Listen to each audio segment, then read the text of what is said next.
देखा जाता है। आजकल आर्मी में पीछे गिनती शुरू हो गई थी, आर्मी में जातियों की गिनतियां शुरू हो गई थी। अरे भाई, मैं मुसलमान कंपनी कमांड किया था लड़ाई में। मुसलमान कंपनी जिस दिन रोजा रखती, मैंने रोजा रखा, असर फजर जौहर मगरिब ईसा हमने नमाज पढ़ा, ला इलाहा इल्लल्लाह मुहम्मदुर रसूलुल्लाह हमने कहा। अरे हमारा कौन सा धर्म है भाई? मैं मन की बात सुन रहा था, मैं फौजी हूं दोस्तों। एक जहाज उड़ती है, 300 लोगों को मार कर आती है। ये कहाँ का सच्चाई है भाई? ये कहाँ की सच्चाई है? लेकिन जो झूठ एक बार मीडिया के जरिए फैलाया जाएगा, 1000 बार फैलाया जाएगा, वो गांव के लोगों के बीच में सच्चाई साबित हो जाएगा। ये गद्दार हैं, ये चोर हैं, ये भिखारी हैं। कहा मीडिया खरीद ली गई है।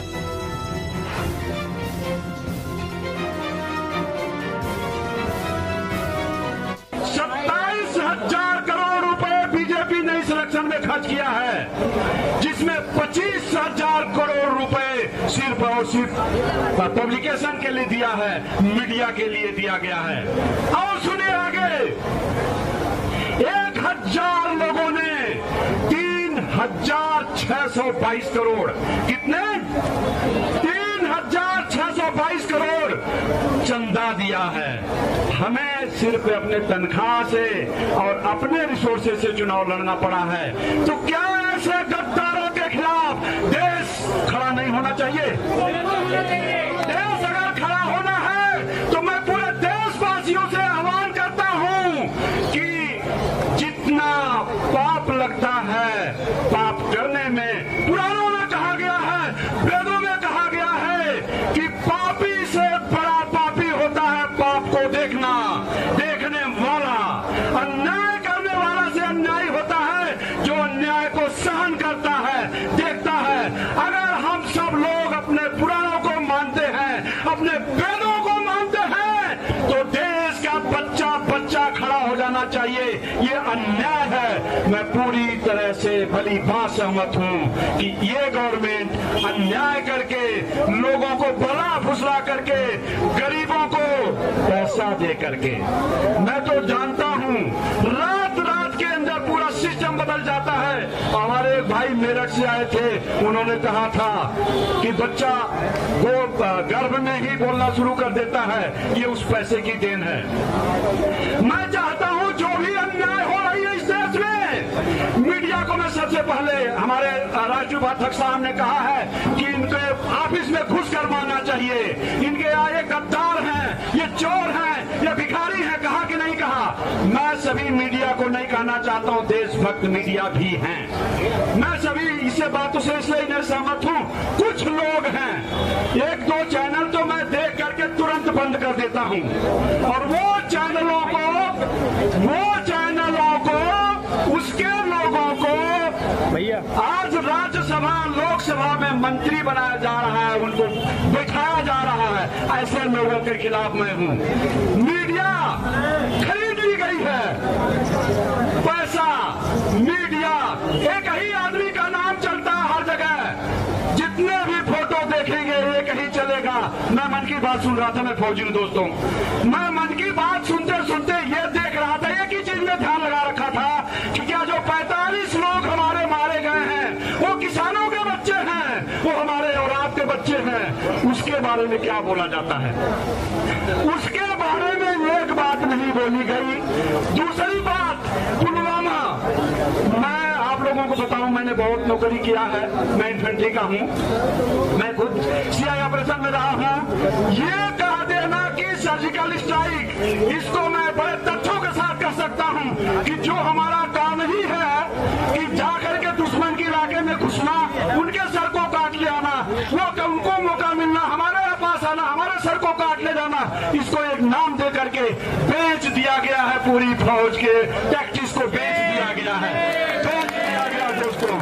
दूसरी बात, आप लोगों को शायद नहीं मालूम होगा, हमारे फौजी लोग नहीं बोल पाते हैं, जो वर्दी पहने हुए हैं, जो वर्दी पहने हुए नहीं बोल पाते हैं। हमारे एयर चीफ ने बोला था कि हम लोग बॉडी नहीं गिनते हैं। क्या हम लोग, जब उनके ऊपर प्रेशर पड़ा तो उन्होंने बोला हम लोग बॉडी नहीं गिनते हैं। 300 लोग, एक जहाज उड़ती है, 300 लोगों को मार कर आती है। ये कहाँ का सच्चाई है भाई? ये कहाँ की सच्चाई है? ये पूरा झूठ है। मैं बताता हूँ, मैं तवांग में था, लुम्पो में हमारे राशन गिराए जाते थे। आदमी खड़ा होकर के चलाता था कि यहाँ गिराना है, वो 4 किलोमीटर दूर जाकर गिरता था। जो पूरी तैयारी के साथ गिराया जाता था राशन हेलीकॉप्टर से, वो 4 किलोमीटर जाकर गिरता था। हमारे जवान पीठ पर ढूंढ ढूंढ करके लाते थे। ये कौन सी टैक्टिस है भाई कि एक एयर स्ट्राइक में 300 के 300 लोग मारे गए? तोरा बोरा की कहानी आप लोगों ने सुना होगा, तोरा बोरा की कहानी सुना होगा। पूरी अमेरिकन फौज लगती, जितने उसके पास रिसोर्सेस है, लेकिन ओसामा को मार नहीं पाया। तो कौन सी झूठ फैलाया जा रहा है इस देश में? इस देश में मैं इलेक्शन के टाइम पर मेरा बहस होता है गांव के लोगों से, नहीं साहब 300 लोग मारे गए। मैंने बोला भाई मैं 40 साल फौज में करके आया हूं, मैं इन्फेंट्री का हूं, मेरा काम ही यही था। लेकिन जो झूठ एक बार मीडिया के जरिए फैलाया जाएगा, 1000 बार फैलाया जाएगा, वो गांव के लोगों के बीच में सच्चाई साबित हो जाएगा। वही सच्चाई का फायदा उठा करके आर्मी की बात किया जाए। अभी आर्मी की बात करता हूं।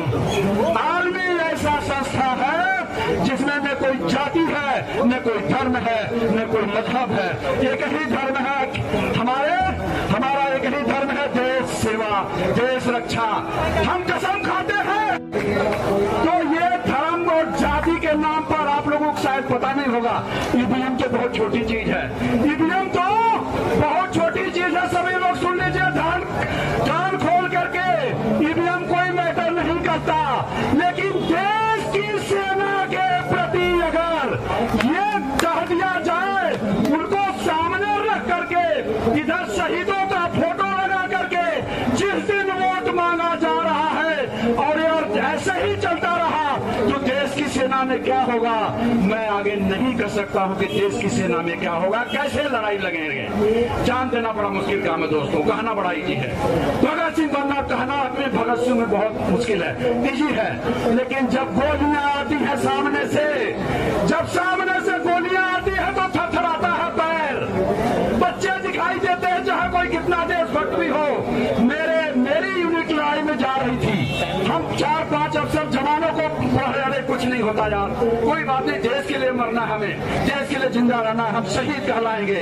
लेकिन अपने भी पैर ऐसे हिलते थे, मुंह से आवाजें नहीं निकलती थी, पानी पी करके बोलना पड़ता था कि जवान गुमराह न हो जाएं। मैं क्या कहना चाहता हूँ? मैं ये कहना चाहता हूँ कि पुलवामा पर वोट मांगा गया है कि एक बार एक लेक्चर मैंने सुना था, ये कह करके वोट मांगा गया कि देखा उन्होंने हमारे 45 मारा, तो क्या हमने एयर स्ट्राइक किया कि नहीं किया? क्या हमने एयर स्ट्राइक किया कि नहीं किया? क्या हमने सर्जिकल स्ट्राइक किया कि नहीं किया? लोगों से कहलवाया गया किया। क्या ये नहीं किया कि 45 लोग बेगुनाह मार दिए गए थे जो छुट्टी आ रहे थे, उनके लिए क्या किया? भाई मैं तो अभी गया था, मेरे पास भी रिटर्निंग अफसर का आया था कि आप साहब वोट नहीं मांग सकते हो सेना को लेकर के। मैंने कहा मैं वर्दी पहन करके वोट मांगूंगा, क्योंकि वर्दी जो है वो कोई देता नहीं है, उसको ली जाती है, एग्जाम करके ट्रेनिंग करके ली जाती है। तो मैं तो वर्दी पहन करके ही वोट मांगा हूँ, इसलिए कि जब तुम शहीदों के मरे हुए जो देश के लिए शहीद हो उनका फोटो लेकर के वोट मांग सकते हो। मैंने अर्न किया है, मैं मांगूंगा। तो दोस्तों मैं ज्यादा न करते हुए मैं इतना ही कहूंगा, देश के लोगों को आह्वान करूंगा कि मैं किसी गवर्नमेंट के खिलाफ नहीं हूं, मैं किसी प्रधानमंत्री मुख्यमंत्री किसी मंत्री के खिलाफ नहीं हूं। मुझे जो लगता है कि ये सच्चाई है, उस सच्चाई के लिए मैं लड़ रहा हूं दोस्तों, उस सच्चाई के लिए मैं लड़ रहा हूं। अगर